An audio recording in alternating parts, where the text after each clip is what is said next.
Hello, dear hearts. Welcome to Connecting to Consciousness, where the focus is to explore, to question, and examine our perspectives. I'm Nasira Waters. What is your perspective about life? Do you see life as happening for you or to you? Whatever your perspective or perspectives are, they significantly influence your experiences. So, when you are dealing with a situation that is less than what you'd like it to be, or if there's a conflict, or whatever the situation is that isn't desirable to you, do you see it as something to prevent you from moving forward? Do you see it as something that's coming against you? Or do you view it as an opportunity for you to grow, as a lesson? Which one is consistent for you? You see, whatever our perspectives are, they significantly influence what we experience in life. And as we go on this journey of curious self-discovery, it's important that we honor the lessons, the experiences come to teach us, because every experience comes to teach us something. The important part is for us to be conscious enough to recognize what each experience comes to teach us. And so the beauty and grace of life is that nothing is wasted. Absolutely nothing. And that can only happen if we are living consciously. If we have a connectedness to our mental, emotional, physical, spiritual well-being. If we can tap into what is happening with us at any given time, that is something that supports our process of being able to access what lessons each experience comes to teach us.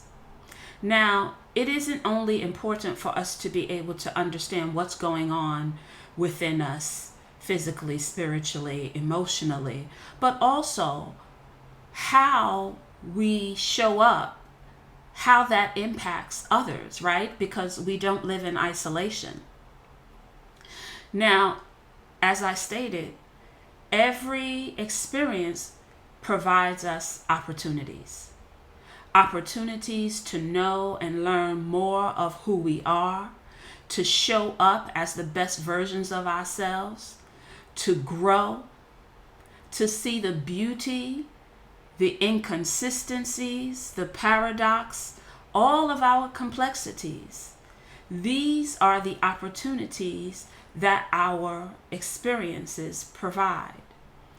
They provide us opportunities to observe our values and our needs, to determine who and how we choose to be. You see, this life is in service of our good. It's in service of our wholeness and all that our soul calls us to be. So, question: what is your response when others tell you that you've shown up in a way that's less than the best version of yourself? Again, what is your response when others tell you that you are showing up as less than the best version of yourself?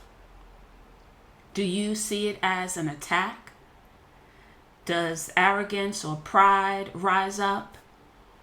Do you deflect, dismiss, deny, or even disrespect? What is your go-to?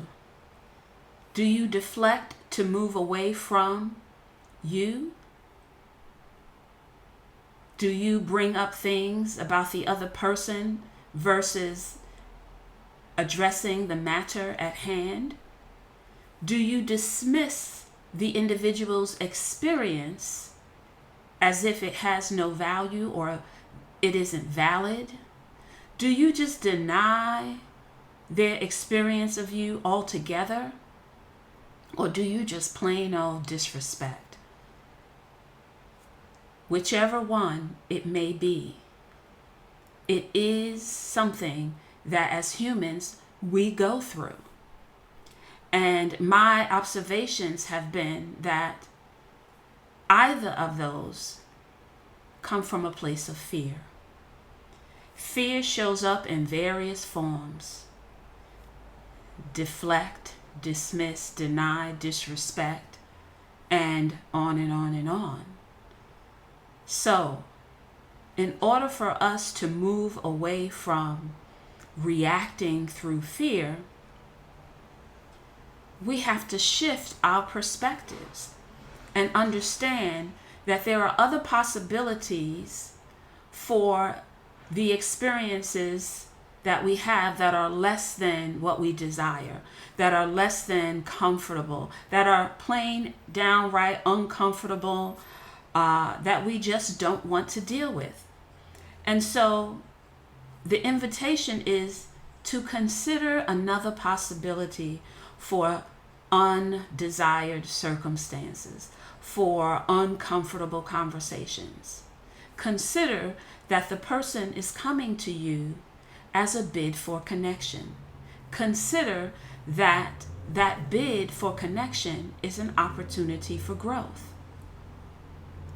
You see, when we shift our perspectives to a place of this situation is coming to help me to grow, this situation is coming to help me to see more of myself, to help me to connect more deeply to myself, then our response can actually be a response and not a reaction. Then we can take time to be thoughtful about how we're going to interact with others and how we're going to show up in our lives moving forward. Then we can consider showing up with more curiosity and more grace and more humility. We live in a world where humility is not valued the way I believe it should be. Many people value being aggressive, having something quick to say, to react to someone, to have a smart remark or even a passive aggressive remark so that they don't look weak or they don't appear to be whatever it is. But in my experience, exercising the strength and wisdom of humility displays more strength than any of those could ever think to be. And so, how do you see life? What is your perspective on life? Are you open to considering that it's all working in service of your wholeness? It's all working for you to be able to connect with the best parts of yourself, for you to grow and expand and to move away from fear-based reactions? Consider it. Because when that perspective shift happens, whatever you experience will tend to help you move through with more peace. All the experiences aren't necessarily going to change in the way that you desire them to, but your perspective about it can change and your peace can remain. So, if you are open to the possibility of life unfolding in service of your good, let's take the journey together. Until next time, live consciously.